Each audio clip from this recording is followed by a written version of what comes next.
Hey you guys, welcome back to K vlogs. और मैं बहुत ज़्यादा एक्साइटेड साउंड इसलिए कर रही हूँ बिकॉज वेंसडे से स्टार्ट करती हूँ और अब मैं कंटिन्यू करने जा रही हूँ। मेरी जो सिस हैं उसकी वेडिंग पूरी मैंने कैप्चर करी और थोड़ा काफ़ी ज़्यादा मुझे लग रहा है लेट हो गया है, बट यू नो कि काफ़ी सारा काम प्रोग्रेस रहता है और भी इसके अलावा भी हमारी दुनिया होती है। सो वेंसडे से हमने स्टार्ट किया था, तो वेंसडे तो ऐसे ही नॉर्मल हमारा जैसे जाता है, खाते पीते एज यूजुअल स्टोर के बाद वो जाते ही है।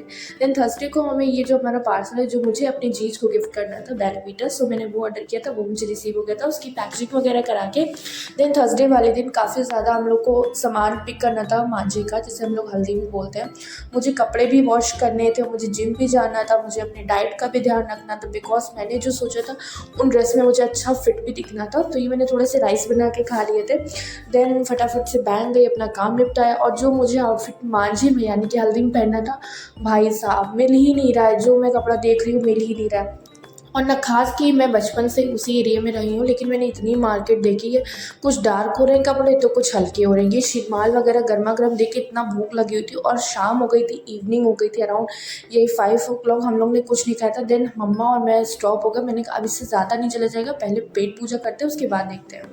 बिकॉज हमें जो शाइनिंग में चाहिए था कुर्ते का अलग था, और जो हमें साटन में चाहिए था वो अलग था, और कपड़ा का टेक्सचर अलग हो जाता है तो शाइनिंग भी अलग अलग लगती है।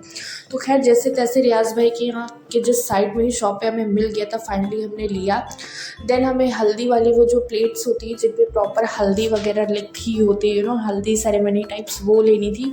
तो हम लोग ने फाइनली वो देख लिया। और यहाँ पे मेरा सूट जो था और मेरे कपड़ों के साथ बड़े टैंट्रम्स होते हैं, टू बी वेरी ऑनेस्ट, क्योंकि मुझे दुपट्टे नहीं मिल जाते हैं, तो मुझे शरारा नहीं मिलता, शरारा मिल जाता है तो क्या नहीं मिलता। ये देखिए, ये हम लोग कुछ प्लेट्स देख रहे थे मैं और मम्मा, मुझे कुछ समझ नहीं आ रहा था क्योंकि मुझे कुछ खास नहीं लग रहा था बिकॉज इनकी जो कटोरियाँ थी बहुत छोटी थी, मतलब थोड़ी सी बड़ी होती तो अच्छे से उसमें सारी चीज़ें आ जाती और अच्छा खूबसूरत लगता। तो फिर फाइनली दुपट्टा जो पिक करना था वो किया, और उस पर हमने कलर ही करवाया बिकॉज एज़ यूजुअल मेरी पसंद सबसे जो डिफरेंट हो तो मुझे कभी मिलती नहीं है।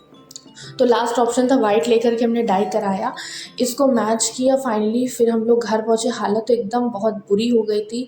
तो कुछ फिर मैंने, मम्मी भाई फिर से काम से अपने चले गए, तो मैंने ये जल्दी से पकौड़ी बने, इन लोगों ने बोला कि हम आ रहे हैं, मैंने फटाफट से जो चाय बनाई थी उसमें दूध एक्स्ट्रा पड़ा है, इन लोग को चाय दी, नाश्ता किया। और खाने में मैंने कहा मैं क्या ही बना, इतना थक गई, तो मैंने सिंपल सा सोयाबीन का ये पुलाव बनाया जिसको दही के साथ मैंने खाया, घर में सबको दिया। खा पी करके भाई साहब हम लोग जो सोए हैं, मतलब एक को होश नहीं था।